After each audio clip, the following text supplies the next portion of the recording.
Hi மக்களே, காலையிலேருந்து வந்து கிட்டத்தட்ட வந்து 8 மணிலேருந்து 3 மணி வரையும் பிடிச்சோம் மக்களே. ஒரு மீன் மாட்டல. தாத்தா வந்து ஒரு 10 நிமிஷத்தில் எவ்வளோ பேர் கண்ட பாருங்க மக்களே.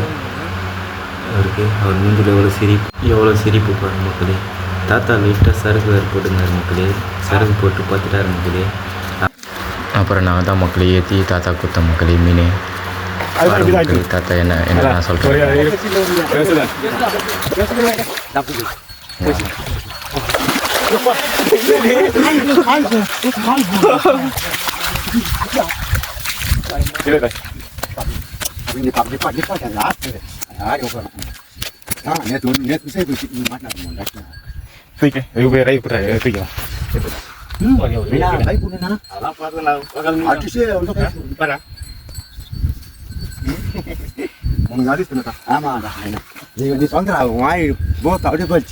தாத்தா கட்டி போய் அடிக்கிறேன்.